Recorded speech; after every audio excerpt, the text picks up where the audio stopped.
آخری نبی اور آخری رسول. جب حضرت ابوبکر صدیق رضی اللہ تعالیٰ عنہ نے منصب خلافت سنبھالا تو صحابہ کرام رضوان اللہ تعالیٰ علیہ مجمعین کا پہلا اجماع جس بات پر ہوا وہ یہ کہ مسیلمہ کذاب ایک شخص تھا، اس نے جھوٹی نبوت کا دعویٰ کیا اور اس کے خلاف باضابطہ طور پر جنگ ہوئی جس کو جنگ یمامہ کہا جاتا ہے، اور 1200 صحابہ اکرام اس کے اندر شہید ہوئے، جن میں 700 کے قریب وہ تھے جو حافظ قرآن تھے، جن کو بائی ہارٹ قرآن پاک یاد تھا.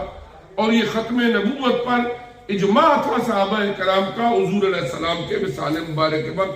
اس نے جھوٹی نبوت کا دعویٰ کیا اور اس کے بعد بھی مختلف ادوار میں آج تک کئی ایسے دجال جو جھوٹی نبوت کے دعوے کرتے رہیں گے. البتہ اہل ایمان کا ہمیشہ سے یہ عقیدہ رہا ہے کہ حضور نبی کریم علیہ السلام کی تشریف آوری کے بعد تا قیام قیامت کوئی اور نبی نہیں آئے گا کسی بھی شکل و صورت میں. حضرت عیسیٰ علیہ السلام کی تشریف آوری ہوگی، لیکن اپنی نبوت کا دور وہ پہلے گزار چکے ہیں. اب وہ آئیں گے بھی تو حضور علیہ السلام کے امتی کی حیثیت سے آئیں گے اور حضور علیہ السلام کی شریعت کے مطابق ہی اپنی اوقات یہاں پر گزاریں گے. جو ان کا اپنا نبوت کا دور تھا وہ گزار چکے اپنے وقت میں. تو اس طرح یہ ہے کہ اب قیامت تک کی سلسلہ تو جاری رہنا ہے زندگی کا، اور نفس امارہ جو انسان کے انر سیلف میں ایک ایسی انویزیبل طاقت ہے جو انسان کو گناہ کی طرف آمادہ کرتی ہے. 13ویں پارے کی پہلی آیت میں اللہ تعالیٰ نے اس کا ذکر فرمایا سورہ یوسف کے اندر، ان النفس لامارۃ بالسوء، بے شک جو نفس ہے یہ نفس امارہ یہ برائی کی طرف انسان کو دھکیل کے لے جاتا ہے، برائی کا حکم کرے. پھر شیطان کو اللہ تعالیٰ نے انسانوں کے لیے عدو مبین فرمایا، یہ تمہارا کھلا دشمن ہے. یہ دونوں ایسے دشمن انسان کے جو اس کو سر کی آنکھوں سے نظر نہیں آتے، لیکن ہر وقت ان کی کوشش ہوتی ہے اس کو گمراہ کریں.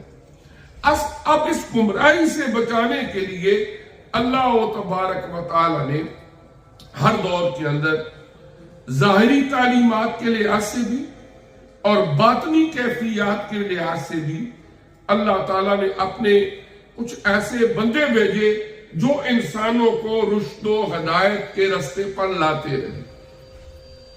حضور علیہ السلام کی فرض نبوت کے طور پر تعلیمات کے دو حصے ہیں، ایک ظاہری تعلیمات ہیں اور ایک باطنی کیفیات ہیں.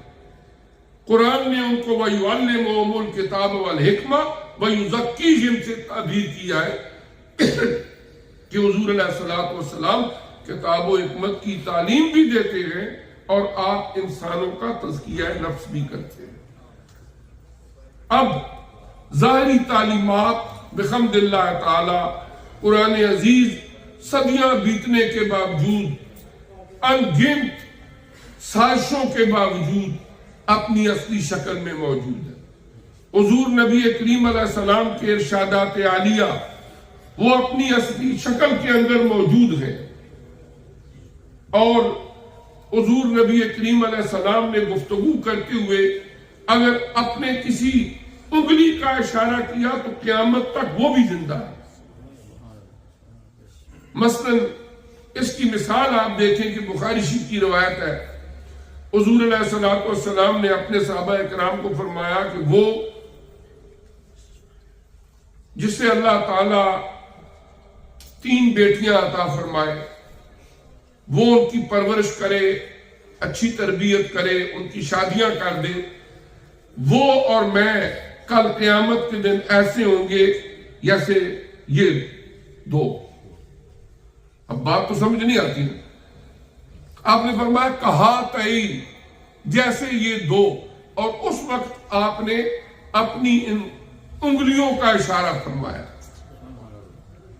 اور قیامت تک جتنے محدثین اس حدیث کو روایت کرتے رہیں گے، جب تک وہ اپنا ہاتھ اٹھا کے یہ نہیں کریں گے بات سمجھ نہیں آئے گی یعنی آپ نے گفتگو کرتے ہوئے جو اشارہ بھی کیا وہ بھی آج تک محفوظ ہے، اور اس کی وجہ اس میں کسی عام بندے کا کمال نہیں ہے. اصل بات یہ ہے کہ اللہ تعالیٰ نے قرآن پاک میں فرمایا اِنَّا نَحْنُ نَزَّلْنَا الذِّكْرَ وَإِنَّا لَهُ لَحَافِظُونَ، بے شک ہم ہی اس ذکر کو، اس سے مراد قرآن بھی ہے، اس سے مراد دین اسلام بھی ہے، اس کو بھیجنے والے بھی ہم ہیں، نازل کرنے والے بھی ہم ہیں، اور اس کی حفاظت بھی ہمارے اپنے ذمے. اللہ تبارک و تعالیٰ نے خود اپنے ذمے اس کی حفاظت لی، اور اس حفاظت کے لیے ہر دور کے اندر اللہ تعالیٰ کچھ نہ کچھ اپنے بندوں کو یہ توفیق دے دیتا ہے کہ وہ ان برکات نبوت کو بھی تقسیم کرتے رہتے ہیں اور ظاہری تعلیمات کو بھی آگے دوسرے قلوب و اذہان تک پہنچاتے رہتے ہیں. آپ دیکھیں نا، اس وقت ہمارے مسلمان ملکوں میں ایک عجیب صورتحال ہے.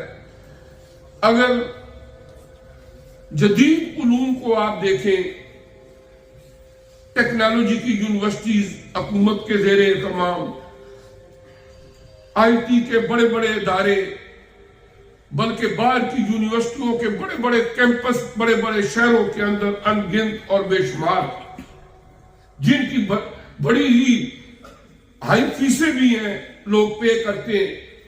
حکومت کا اربوں کا بجٹ ہے ان اداروں کے لیے، ان یونیورسٹیز کے لیے. لیکن سوال یہ ہے کہ کیا ہمارے مسلمان ملک آئی ٹی کے اندر خود کفیل ہو گئے؟